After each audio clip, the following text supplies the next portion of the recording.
Så jeg har fra Freuds til... Det er fint. Jeg taler til sidst. Ja, jeg må det. Jeg tager bare det her. I må gerne gå i gang. Okay, er I klar? Godt.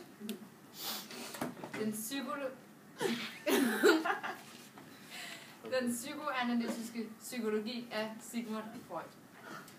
Han har præget verdens forestilling om, at de psykologisk kan få stress, når der sidder sådan og filmer. Han har præget verdens forestilling om, at de psykiske problemer, vi har, kan være forårsaget af traumatiske oplevelser i barndommen. Freuds begreber fortrængt og ubevidst. Det ubevidste menneske er underkastet ubevidste kraft. Det ubevidste.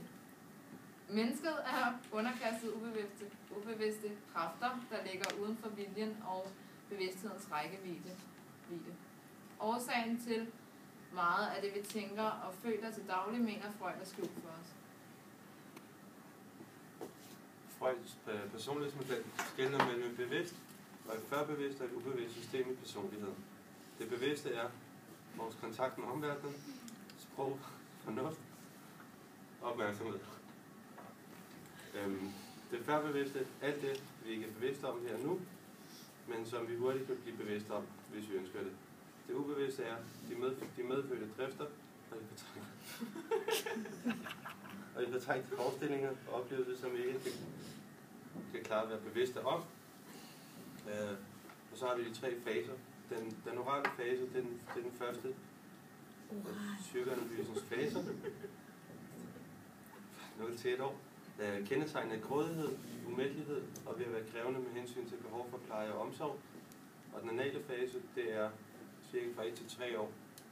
Og det er der, man får evnen til at tale og gå, så man får skabt en distance til mor og far, og selvstændighed træder ind. Ja. Hvis man sådan ser på, hvorfor hun ryger eller alt det der, så skal man ikke sådan koncentrere sig om selve rygningen, men om sådan symptomer bag og de ubevidste mennesker, der er styrende for rygernes liv. Altså, det er fordi, der er nogle ubevidste udækkede behov, som tilfredsstiller, der sker med rygningen.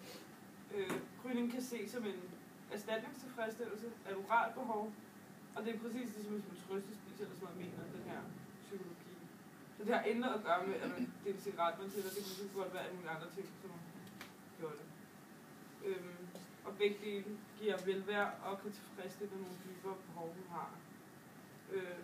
Rygning kan ses på samme måde som behov i forbindelse med anale problematikker, som har noget at gøre med oprør og trods, sådan at hun er rebel over for mor og far, fordi hun ryger.